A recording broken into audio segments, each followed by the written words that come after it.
Hola familia, bienvenidos una vez más. En esta ocasión comenzamos una nueva travesía. Vamos a estudiar el libro de Jonás, uno de los libros más cortos de la Biblia, pero no por ser un libro corto es menos significativo o relevante.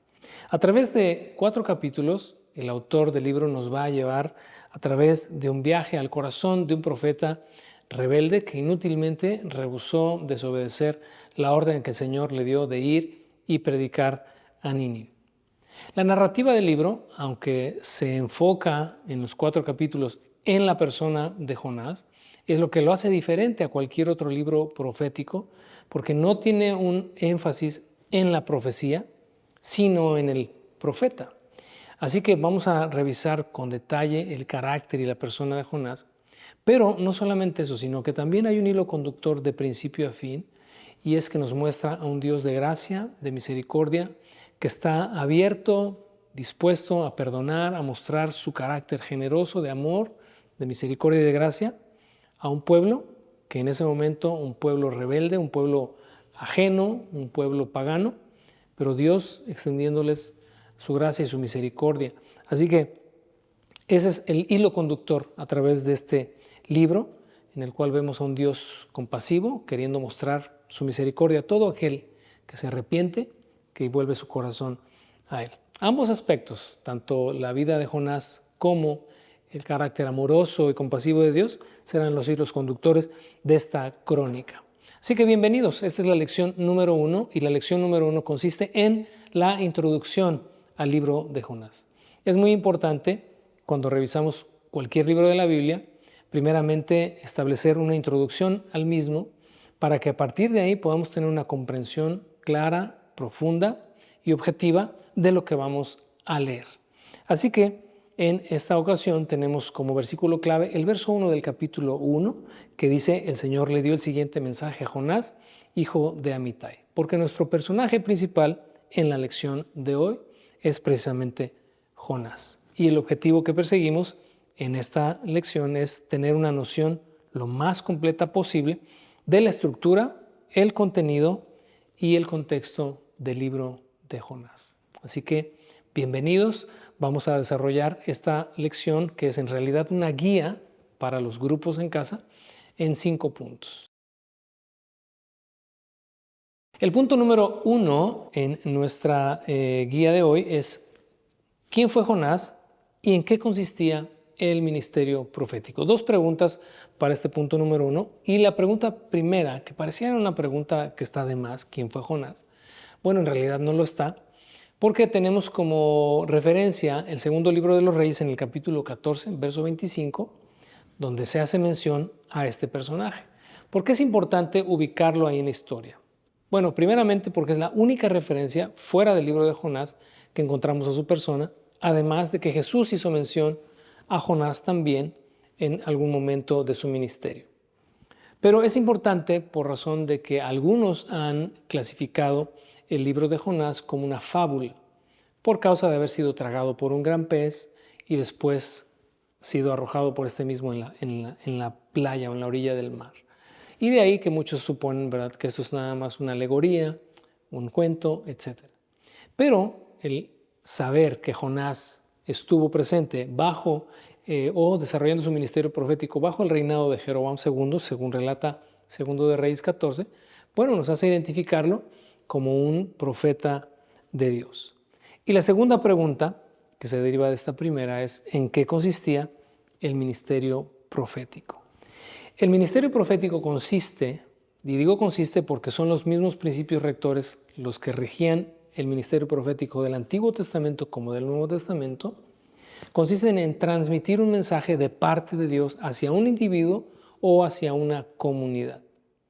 Esto es importante que lo consideres, que lo revises en tu Biblia, que lo reflexiones y que lo puedas comentar en tu grupo en casa.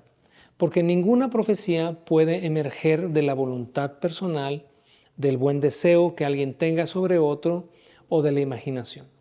Debe ser un acto de suma responsabilidad y seriedad, porque la persona que transmite un mensaje debe estar segura que es un mensaje que recibió de parte de Dios hacia otro. Así que en el ministerio que tenemos aquí de Jonás y de cualquier otra profecía descrita en la Escritura, tienen este mismo principio. Es un mensaje que Dios envía.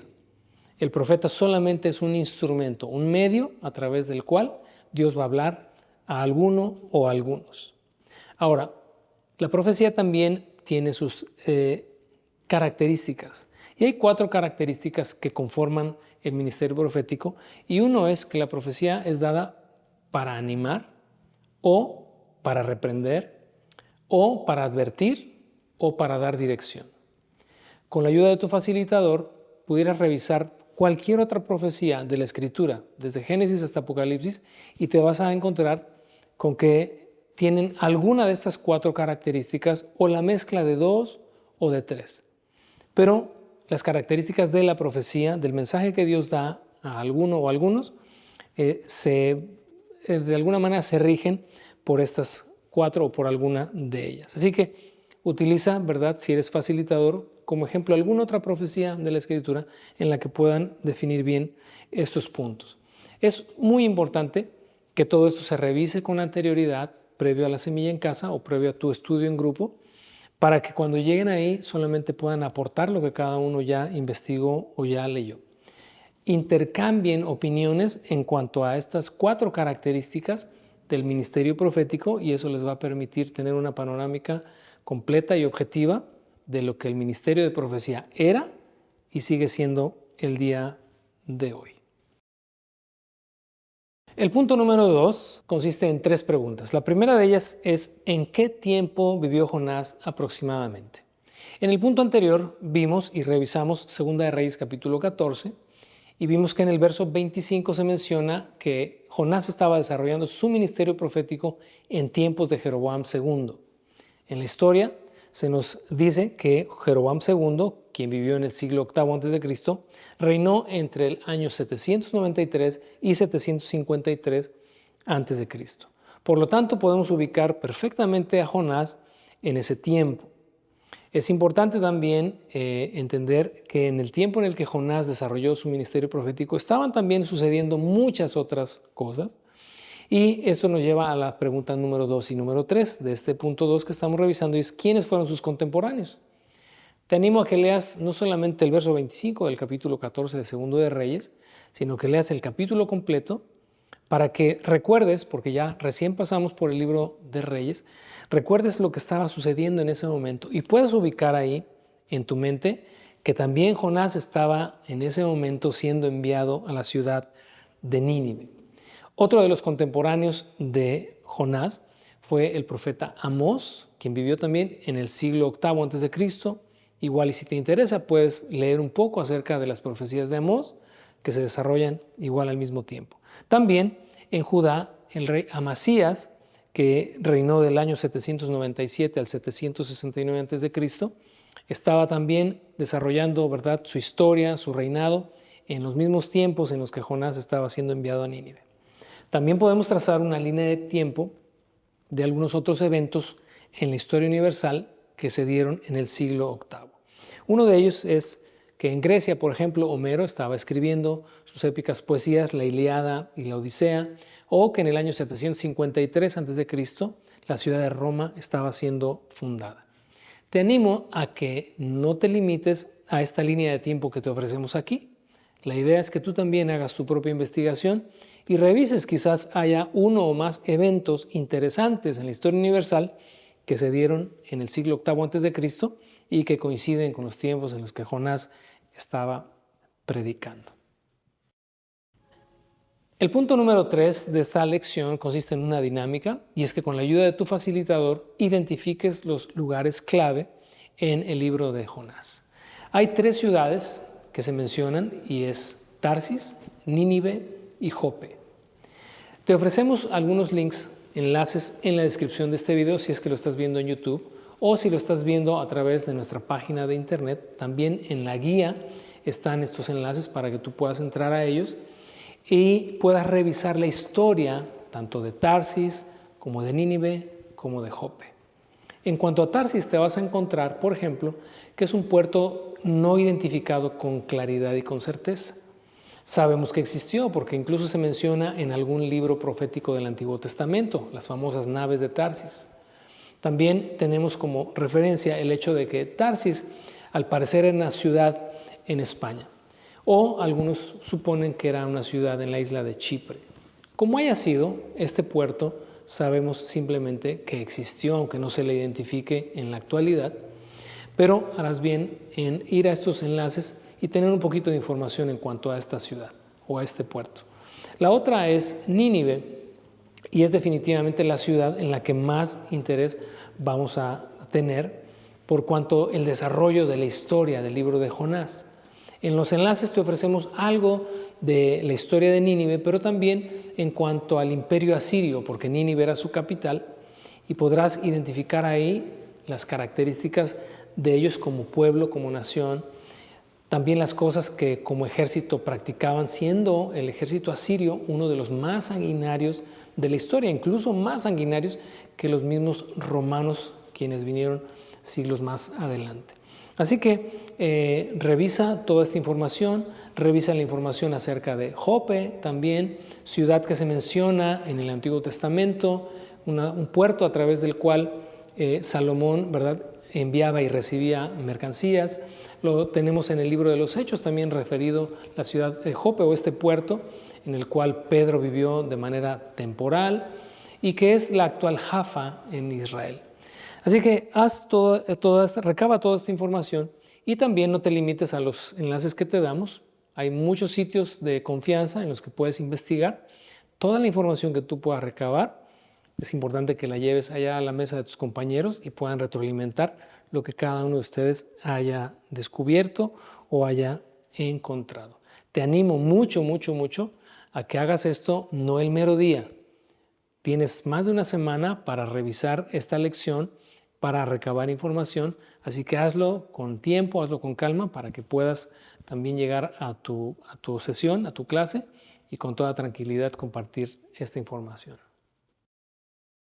El punto número 4 consiste en una pregunta. ¿Cuáles son los temas más sobresalientes del libro de Jonás? Como mencionamos en la introducción, ¿verdad?, este hilo conductor, primeramente el de Dios queriendo mostrar su gracia y su misericordia a todos. Por otro lado, la misión, ¿verdad?, dada a un hombre, en este caso Jonás. Bueno, son los temas sobresalientes a través de los cuales vamos a observar todo el libro. El primero, la gracia incluyente. Y esto tendremos que también aplicarlo cuando estemos en nuestro grupo o reunidos con nuestro grupo, aplicarlo a la experiencia actual. La gracia de Dios es toda incluyente. Dice el apóstol Pedro, Dios no quiere que ninguno se pierda, sino que todos procedan al arrepentimiento. Dios no ha enviado a su Hijo solamente por una etnia, por un pueblo, por una nación. Dios envió a su Hijo porque quiere reconciliar al mundo con Él. Así que este es el primer elemento importante de la temática de Jonás, la gracia incluyente. Pero también el otro elemento o el otro tema sobresaliente es la misión de Jonás. Y es que cuando Dios extiende su gracia, siempre hay un canal de por medio a través del cual Dios la hace llegar. Siendo para los ninivitas Jonás, como siendo para nuestras comunidades, para nuestros entornos, nosotros mismos. Así que hagamos en nuestra semilla en casa esta observación de cómo colaboran, cómo interactúan. Por un lado, la gracia incluyente de Dios y por otro lado, la misión que se le encomienda a aquel que está en medio de los receptores de la gracia y del Dios que la extiende. Porque la obra misionera el día de hoy se rige bajo los mismos principios. Así que va a ser importante que esto se comente, que esto se retroalimente entre todos. Ahora, para esto te quiero pedir que leas con anterioridad y después también lo compartas con tus compañeros, 2 Corintios capítulo 5, versos 18 al 20, donde el apóstol Pablo nos habla precisamente de estos dos temas sobresalientes en Jonás, siendo también temas de actualidad. Te lo repito, la gracia incluyente de Dios y número 2, la misión de Jonás, en este caso siendo nuestra misión. Para esto quiero animarte también a que leas el libro de Jonás previo a tu semilla en casa, por lo menos unas 5 o 6 veces. Es un libro muy corto, 4 capítulos. Puedes leerlo todos los días, leer el libro de Jonás, todos los días, hasta que sumes 5, 6, 7 veces, los días que anticipes para tu semilla en casa, léelo, porque al leerlo vas a tener una panorámica muy completa y vas a asociarlo con todos estos detalles que estamos viendo en esta introducción. Aquí en pantalla te ofrecemos también las divisiones que vamos a usar para revisar el libro. Son 6 divisiones, aparte de esta que es la introducción, y ahí están, mira, en pantalla, para que las marques también en tu Biblia. Te animo a que marques la lección 1, 2, 3, 4 hasta la 7 y a la hora de que tú estructures así el libro, mentalmente lo puedas identificar a la hora de que lo revises, sabiendo cómo vamos a ir viajando a través de cada uno de estos 4 capítulos. Y el último punto de esta guía, punto número 5, es que por ser Jonás un libro corto en la Biblia, de solo 4 capítulos, resulta a veces difícil identificarlo al momento de que abrimos nuestras Biblias. Cuando nos piden que abramos nuestra Biblia en un libro extenso, como tal vez el libro de los Salmos, o Génesis o Apocalipsis, que son el primero y el último, o algunos otros libros que contienen varios capítulos, fácilmente los identificamos. Pero cuando nos dicen, abre tu Biblia en el libro de Ageo, por ejemplo, en la carta de Pablo a Filemón, o en este caso en el libro de Jonás, batallamos un poco. La memorización de los libros nos va a ayudar muchísimo para poder identificarlo con más facilidad. Jonás está ubicado en la sección de libro de profetas o libros de los profetas menores, que son los 12 últimos libros del Antiguo Testamento. Entonces no te vamos a pedir que memorices todos los libros de la Biblia, aunque si te animas, adelante, pero por lo menos, y esto por razón de que lo puedas identificar, que memorices los 12 últimos libros del Antiguo Testamento correspondientes a los profetas menores. Que dicho sea de paso, se les llama así a diferencia de los profetas mayores que están antes que ellos, porque simplemente tienen menos contenido. Son libros de profetas menores porque son libros cortitos. Por ejemplo, Isaías, Jeremías son profetas mayores, no porque sus ministerios hayan sido más importantes que los de los profetas menores, simplemente porque sus libros o sus profecías son mucho más extensas y más amplias. Así que comenzando con el libro de Oseas, Joel, Amós, Abdías, llegas al 5.º libro de los profetas menores, que es Jonás, Miqueas, Nahum, Habacuc, Sofonías, Ageo, Zacarías y Malaquías. Memoriza estos 12 libros, ya sabes que están ubicados al final de tu Antiguo Testamento y creo que de ahora en adelante te va a ser mucho más fácil identificar el libro de Jonás. Bueno, esta es la guía para nuestra lección número 1 del libro de Jonás. Te recuerdo una vez más, es solamente una guía donde te ofrecemos los puntos que se van a desarrollar en la clase. Pero tú tienes mucho trabajo que hacer previo a ese día. Así que estos son solamente, ¿verdad?, las líneas a través de las cuales vas a andar, pero la investigación, la reflexión, la meditación, esta corre por tu cuenta. Nos vemos la próxima semana en la lección número 2. Hasta entonces.